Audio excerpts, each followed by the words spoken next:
মহোদয় অভিনন্দন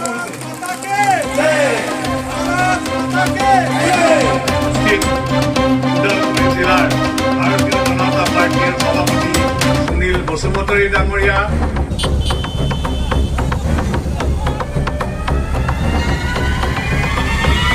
हरियाली हरियाली चाय के बागान मोरे धनी केने जाबो छारे आसाम उड़िया मुंडा तेलेंगा सबे मिले गर्व आसाम। রকিবুল হুছেইন যিজন প্ৰকৃতাৰ্থত AUDF যদি প্ৰাৰ্থিত্ব দিয়াহেঁতেন হয়তো আজিৰ পৰা 15 বছৰ 20 বছৰ আগতে হাৰে। AUDFৰ লগত কংগ্ৰেছৰ মিত্ৰালি আমি কৈ যোৱা কথা নহয়। গৌৰৱ গগৈ একে AUDFৰ যদি প্ৰাৰ্থী দিয়াহেঁতেন মানে বিধ্বস্ত হৈ যায়, তাত বেয়াকৈ পৰাজয়বৰণ হয়। এবাৰো জিকিব নোৱাৰে, দুবাৰ সাংসদ, এবাৰো সাংসদ নহ'লহেঁতেন। AUDFৰ লগত মিত্ৰালি তেনেকুৱা তেতিয়াৰ পৰা আছিল। এতিয়া ৰকিবুল হুছেইনে মুখ খুলি দিয়া নিচিনা হৈছে। ৰকিবুল হুছেইনে নিজৰ ভৰিত নিজে কোঠা মাৰিছে। আজি AUDFৰ লগত মিত্ৰতা, যাৰ কাৰণে ৰকিবুল হুছেইন ইমান দিনে বিধায়ক হৈ আছে, নহ'লে নহ'লহেঁতেন। থাকিল কথা ভৱিষ্যতবাণী তেওঁ কৰিব নালাগে। তেওঁৰ নিজৰ ভৱিষ্যতবাণী কেনে ভাল কৰিব পাৰি, ভাল এজন কোনোবা পণ্ডিতজীৰ ওচৰলৈ তেওঁ যাওক, কোনোবা ইমামৰ ওচৰলৈ যাওক, কোনোবা জ্যোতিষীৰ ওচৰলৈ যাওক, মই সেইটোৱে তেওঁক পৰামৰ্শ দিম। আৰু তেওঁ বহুত শকত হৈছে, পাৰিলে কেনেকৈ ক্ষীণাই বডি ফিটনেছ কৰিব পাৰি, অকণমান ভাল স্বাস্থ্যৱান হ'ব পাৰি, এইটো পাৰিলে চিন্তা কৰক। মোৰতো এনেকুৱা লাগে কেতিয়া পৰি যায়, মোৰ ওচৰত থাকিবলৈ মন যায়। তেওঁৰ ওচৰত ওজত খাই পৰি গ'লে ধৰি দিওঁ। তেওঁ নিজৰ ভৱিষ্যতটোৱে ঠিক নাই। তেওঁ নিজৰ ভৱিষ্যতবাণী তেওঁ নিজে ভালধৰণে ঠিক কৰক, আৰু বাকী চিন্তা কৰিব নালাগে। মোদী ডাঙৰীয়াৰ নেতৃত্বত 5খন ৰাজ্যত আমি নিৰ্বাচনত জয়ী হ'মেই, ইয়াৰ নিশ্চিন্ত। থাকিল কথা মাননীয় মুখ্যমন্ত্ৰী ডক্টৰ হিমন্ত বিশ্ব শৰ্মা ডাঙৰীয়াৰ জনপ্ৰিয়তা সমগ্ৰ ভাৰতবৰ্ষৰ ৰাইজে প্ৰত্যক্ষ কৰিলে, অসম ৰাইজে প্ৰত্যক্ষ কৰিলে। ৰাইজ ভাৰতীয় জনতা পাৰ্টীৰ পক্ষত আছে, আৰু কেৱল ভাৰতীয় জনতা পাৰ্টীৰ পক্ষত আঁচনিৰ কাৰণে নহয়, উন্নয়নৰ কাৰণে, ইয়াৰ লগতে বিশেষকৈ শান্তিৰ কাৰণে, ইয়াৰ লগতে বিশেষকৈ আজি যেনেধৰণে এটা পৰিৱেশ হৈছে, পৰিৱেশটো ৰাইজে বুজি পাইছে। মই কেমেৰাৰ আগত বেছিকৈ নকওঁ। এই পৰিৱেশটো আমি যদি আজি এই মুহূৰ্তত আমি একগোট নহওঁ, এই পৰিৱেশটো কিন্তু ভৱিষ্যতে হয়তো আমাক অসুবিধা দিব পাৰে।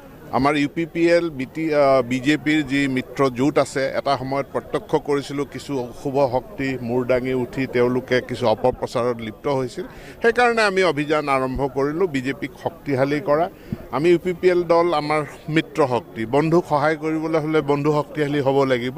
এতেকে ভাৰতীয় জনতা পাৰ্টীৰ এক সাংগঠনিক কুচকাৱাজ, বুথ কমিটিৰ পৰা আৰম্ভ কৰি শক্তি কেন্দ্ৰ মণ্ডল কমিটি, আমি গোটেই সাংগঠনিক বিধি ব্যৱস্থাক আমি পুনৰীক্ষণ কৰিলোঁ, ইয়াক আমি শক্তিশালী কৰিলোঁ। আৰু আজি মাজবাট সমষ্টিভিত্তিক এক গণসমাৱেশৰ জৰিয়তে অনুষ্ঠিত কৰিলোঁ। আপোনালোকে নিজে প্ৰত্যক্ষ কৰিছে ৰাইজৰ তাত স্বতঃস্ফূৰ্ত অংশগ্ৰহণ। আৰু 2024 আমাৰ নিৰ্বাচন আহি আছে, গতিকে সেই মহাৰণৰ কাৰণেও আমি প্ৰস্তুত হৈছোঁ। আকৌ এবাৰ মোদী চৰকাৰ আমাক লাগে, আৰু তাৰ বাবে এই দৰং ওদালগুৰি সমষ্টিটো যাতে আকৌ এবাৰ মোদী চৰকাৰৰ কাৰণে আমি ইয়াৰ পৰা এজন সাংসদ নিৰ্বাচিত কৰি পঠিয়াব পাৰোঁ, তাৰ কাৰণে সাংগঠনিকভাৱে আমি আজি প্ৰস্তুত হৈছোঁ। জাতীয় বুলি যদি তেওঁলোকে গোটেই ভাৰতবৰ্ষক বুজাইছে তেতিয়াহ'লে শুদ্ধ, নহ'লে মোৰ মতে শুদ্ধ উত্তৰটো হ'ল ৰাষ্ট্ৰীয়। কাৰণ ই ভাৰত চৰকাৰৰ এক নীতি, আৰু ভাৰত চৰকাৰৰ যিটো বেতন নীতি সেইটো আমাৰ অসম চৰকাৰে ফ'ল' কৰে। সদৌ অসম কৰ্মচাৰী পৰিষদ তেওঁলোকেও এইটো মানি লৈছিলে যে কেন্দ্ৰীয় চৰকাৰৰ যিটো নীতি হ'ব সেইটো আমাৰ ইয়াত হ'ব। এতেকে কেন্দ্ৰীয় চৰকাৰত যেতিয়াই DA-টো বাঢ়ি যায়, 2%টো যদি বাঢ়ে লগে লগে আমাৰ ইয়াতো বাঢ়ি যায়। গতিকে কেন্দ্ৰীয় চৰকাৰৰ যিটো NPS নীতি আছে, DA-ৰ ক্ষেত্ৰত যেনেকৈ প্ৰযোজ্য, NPS-ৰ নীতিটো আমাৰ ক্ষেত্ৰত প্ৰযোজ্য। আৰু ৰাষ্ট্ৰজুৰি যদি সেইটোৰ কিবা সাল সলনি হয়, পুনৰ চৰ্চা হয়, তেনেহ'লে সেইটো অসমতো হ'ব। নহ'লে আমি অসম হিচাপে বেলেগে এটা নীতি গ্ৰহণ কৰিব লাগিব, বেতন পলিচি। কিন্তু অসমৰ কৰ্মচাৰীসকল সৌভাগ্যৱান যে আমি কেন্দ্ৰীয় চৰকাৰৰ বেতন নীতিৰ সমাহাৰত আমি অসমত বেতনকে ধৰি অন্যান্য সকলো সা সুবিধা আমি প্ৰদান কৰোঁ। তাৰ ভিতৰত NPS-টো অন্তৰ্নিহিত হৈ আছে।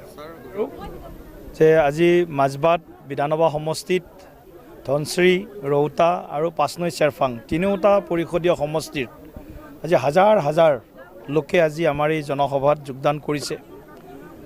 ইয়াৰ দ্বাৰা এইটো প্ৰমাণিত হৈছে যে BTCত ভাৰতীয় জনতা পাৰ্টীৰ প্ৰতি, মিত্ৰজোঁটৰ প্ৰতি ৰাইজ এতিয়াও আস্থাভাজন হৈ আছে, বিশ্বাসভাজন হৈ আছে। আৰু নৰেন্দ্ৰ মোদী ডাঙৰীয়াৰ যি জনকল্যাণমুখী যিবিলাক সিদ্ধান্ত, যিবিলাক কাৰ্যসূচী, মুখ্যমন্ত্ৰী ডক্টৰ হিমন্ত বিশ্ব শৰ্মা ডাঙৰীয়াৰ যিবিলাক জনকল্যাণমুখী কাৰ্যসূচী, এই কাৰ্যসূচীবিলাকৰ প্ৰতি ৰাইজৰ আস্থা আৰু বিশ্বাস পূৰ্বতকৈ বাঢ়িছে। কাৰণ আমি এই মাজবাট সমষ্টিত আপোনালোকে যদি চাবলৈ যায়, যোৱা বিধানসভা নিৰ্বাচনত আমি পৰাজিত হৈছিলোঁ।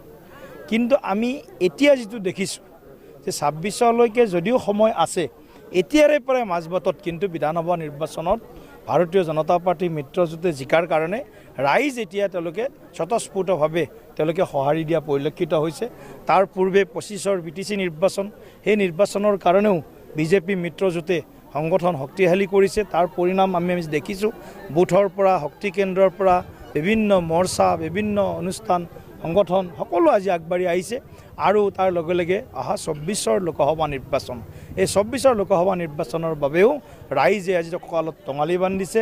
নৰেন্দ্ৰ মোদী ডাঙৰীয়াক তৃতীয়বাৰৰ বাবে প্ৰধানমন্ত্ৰী পতাৰ হেঁপাহ মনত ৰাখি তেওঁলোকে আমাৰ দলৰ প্ৰতি, আমাৰ দলৰ কাৰ্যসূচীৰ প্ৰতি স্বতঃস্ফূৰ্ত সঁহাৰি দিছে।